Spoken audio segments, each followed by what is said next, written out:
previously recorded. Good afternoon, family, to you, from my family to all of you. My grandmother, my husband, and I, and my grandbabies, like y'all know I like to call my fish. Let's go ahead on and feed them so y'all can see all of them at one time, because I know a lot of y'all was like, Tiana, keep us updated with the fish, and we want to see how they doing and how they growing, because y'all like, you know, animal life and stuff.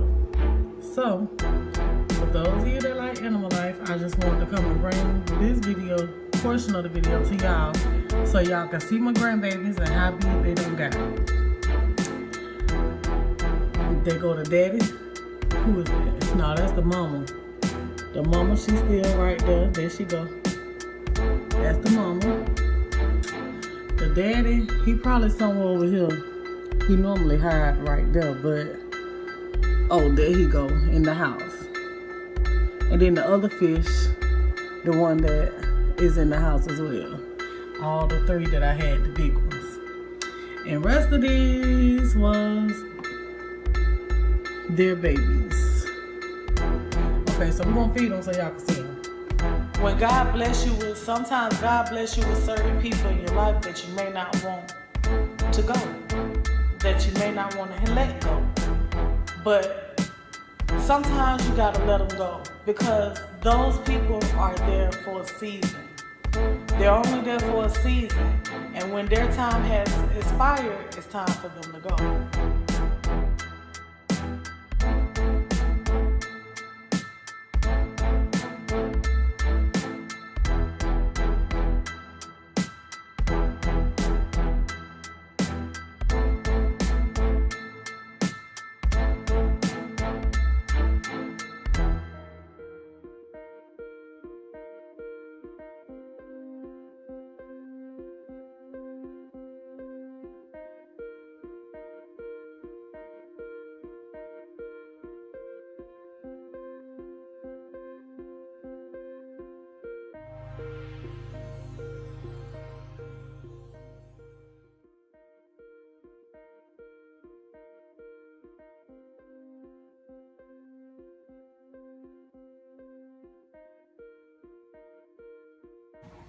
Hey y'all, it's your girl Tiana, I can only be me, and I'm coming at you with a curry goat recipe.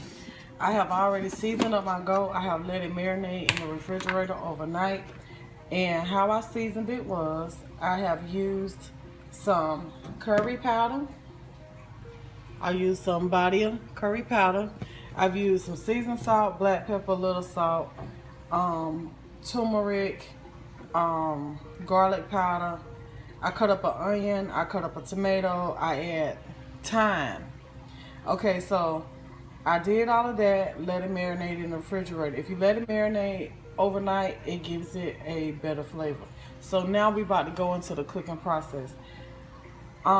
Season to your own taste, add what you want to add, take away what you want to take, but you just make this recipe your own if you're going to make some curry goat. This will be my first time making goat, but I know what it's supposed to taste like. It ain't nothing I can't cook. I know how to cook it, you know what I'm saying? So I'm willing to try some goat for the first time because I love goat. Goat, when it's cooked right, it have a taste of pot roast. So I'm hoping that it turns out right. I hope that it be good. So let's get into the video. Thank y'all for coming, and I hope you enjoy it. Okay, so first thing we're going to do is we're going to get our pot on the stove, whatever pot that you're going to use. Make sure that it's a bigger, nice size pot, that way you can move your meat around good. But I'm going to get my pot on the stove, and I'm going to add me some oil to my pot. Alright, so I got my pan on. I'm going to add some oil. Just a little bit, not much. And I'm going to add the curry.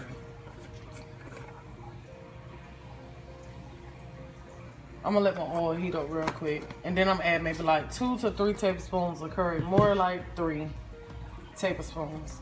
But yeah, so you want the oil to heat up. And what you're going to do, what this process that I'm about to do is called burning the curry. And you're not literally just burning it. You're really just cooking it like if you was you know how when you make gravy, you have to cook the flour to cook the flour taste out the flour? Okay, same thing with the seasoning. This seasoning have a real powdery taste. So if you don't burn it first, it's just called burning, but basically just cook it. You're gonna cook it just for a few minutes to, you know, cook out that powdery taste, just like if you was doing flour, same way, because really it's almost just like flour. I don't know if curry I don't know what it is about the curry. Anyway, we ain't even gonna go into that because I really don't know. But anyway, you do it just like you're gonna do flour. Don't, if you burn it where your oil is too hot, start over, because it's gonna give a nasty bitter taste. I'm telling you. So don't let your pot get too hot. So now you're gonna add you some curry to that, and you're gonna cook it. Maybe like a minute or two, as long as you know. Just like if you was to burn your flour, and you got to start over. Okay, same thing with that. You see how it don't change colors? We good to go.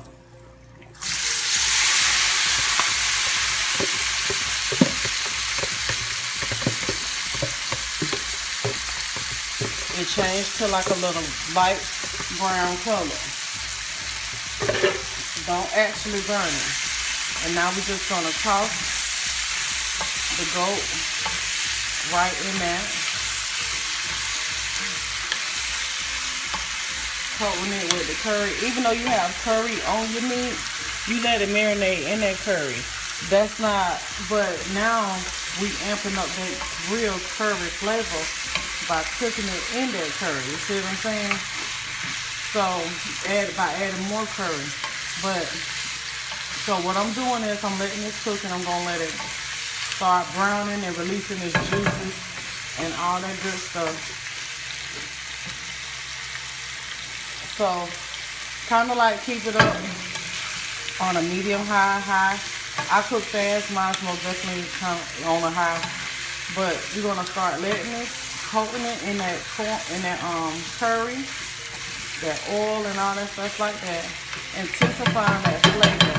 Oh, I forgot to tell you, I added 3 bay leaves to it. I just saw I added bay leaves to this as well.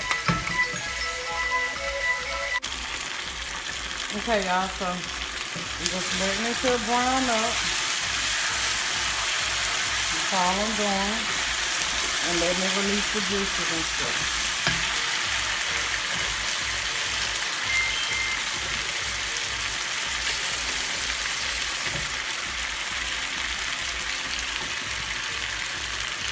So normally what you would do is you'll let this release the juices and let it cook down in this juices, and you can even add liquid to it as you need it. But I'm gonna show y'all what I'm gonna do. Just keep letting that brown. I'm gonna let it brown a few more seconds, and I'm gonna show you what I'm gonna do. The bowl that you marinated the meat in, do not just wash that bowl. Add you some liquid to it and rinse those seasonings out of it. And add you some liquid down in there. Now, what I'm gonna do is I'm gonna let this here liquid that I added to it cook off. I'm gonna let it cook all the way down. What that's gonna be doing is drawing the flavor up out of the meat and creating its own broth. And when it cooks down, I'll be back to show you what I'm gonna do next. Notice as it's cooking down, it's creating a gravy.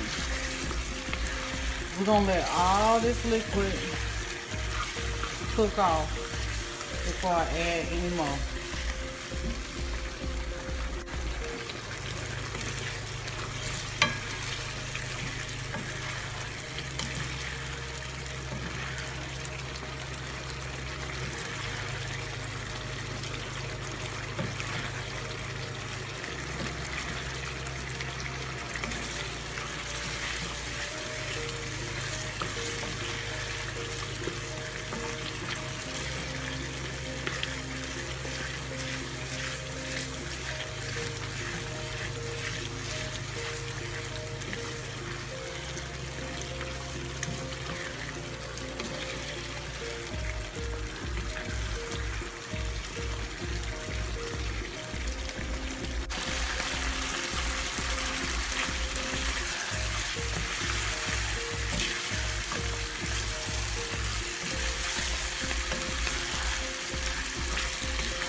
Now we burned it off, so now we're just gonna let this here fry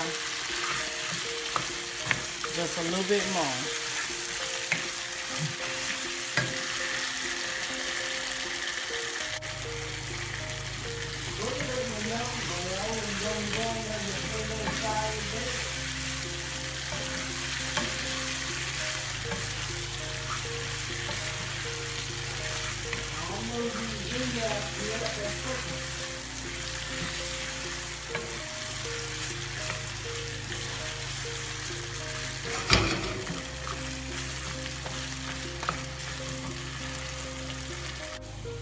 All right, y'all, so I cooked that down some more, and this is what I got. But what I did was I just cooked it a little bit more longer just to cook my curry a little bit more,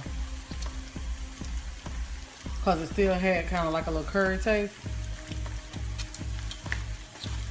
And you'll know when you need to cook it down some more, because that curry is still going, like I told you, that curry will have a bitter taste.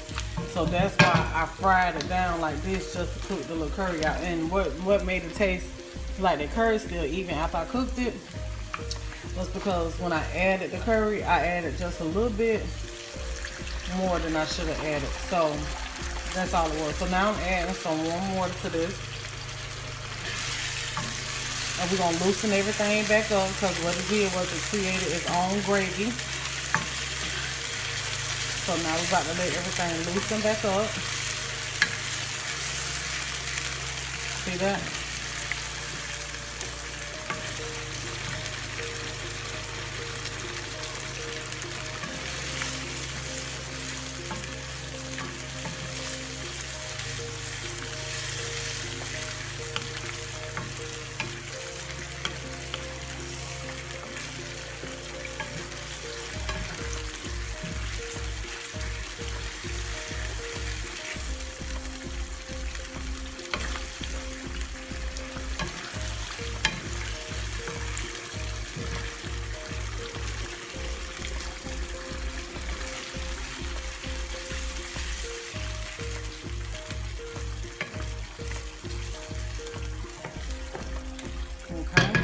Add a little bit more.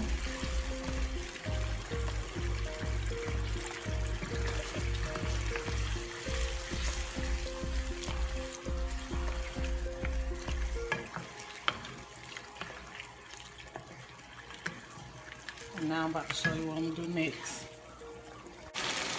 All right, y'all, so I added that liquid to it that time, let it cook down, and then I turned around, I added some more liquid, and I just let that liquid cook down.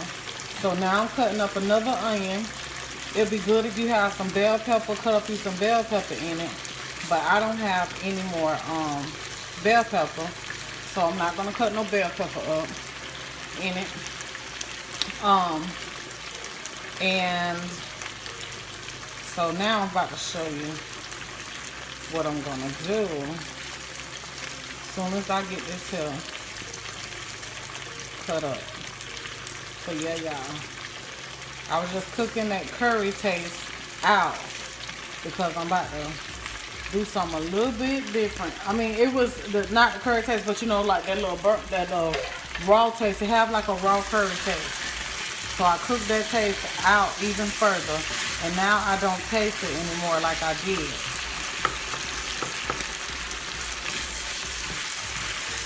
Okay.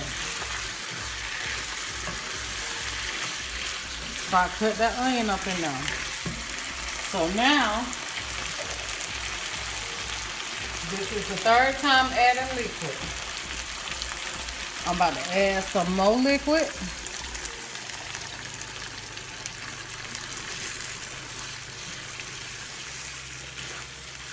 And this is the final stage. Now we just gonna let this here cook until it's all the way through.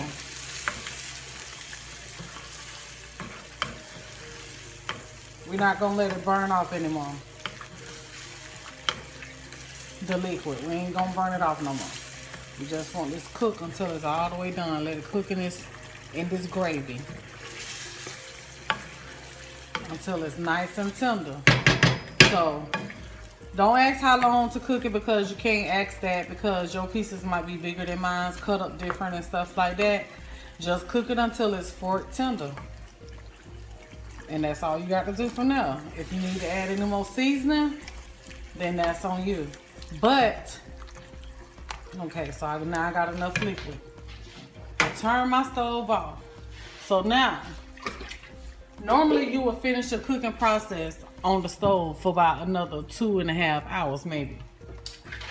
So what I'm going to do is shout out to Miss Meredith, because I forgot I said I was going to shout you out as well, because Miss Meredith helped me with seasoning this here up, because this is my first time making it. So she gave me some ideas on the seasonings and stuff to put in there. So shout out to you, Miss Meredith Lynn, I want to say. I might be wrong, but I know it's Miss Meredith. Shout out to you. All right. So what I have plans on doing, we is going the crock pot route.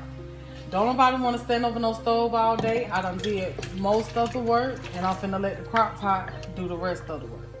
We're gonna let this meat here finish cooking down until it's tender in the crock pot. I ain't got to worry about watching it, checking it. I'm gonna set it and forget it. And I'm gonna show y'all what it look like down inside the pot. This is what I got. So it's not gonna really create any more juices, because I started the process on the stove. So it don't release the juices and created juices that it was gonna make. So now only thing it's gonna do is cook down in the juices and everything that I had already added to it, and just finish cooking rest of the way. Just like that. You can add a potato to this to help it out, but I ain't got no potatoes, so I'm not going to worry about it. And plus, I'm making other stuff to go with mine, so I don't need the potato. I just want the meat. So yeah, I got this in my crock pot. I'm going to set my crock pot to low.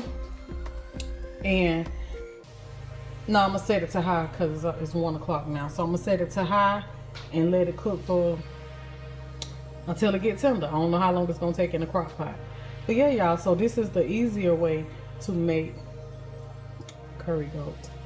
If you want to make you some, okay? I say that like to my family. They act like they don't want to eat it, but you know what? They don't know what I'm making. They think I'm making beef stew. So anyway, yeah.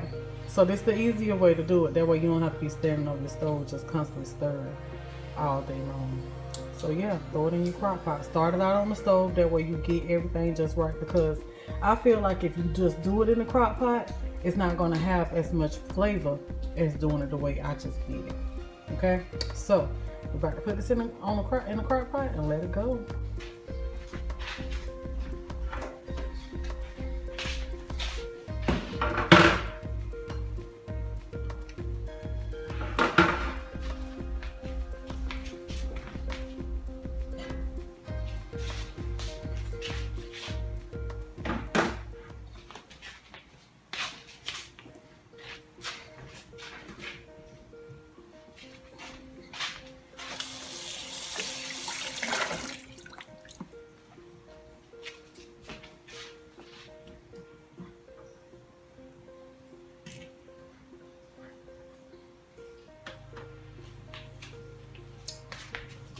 See you when it's done. Alright, y'all, this is the end result to the curry goat. I made some cabbages, cornbread, and some yams, and some white rice to go with it. I hope you guys try this recipe. I hope you like it. And until the next video, this your girl, it's not gonna be me. Y'all be blessed.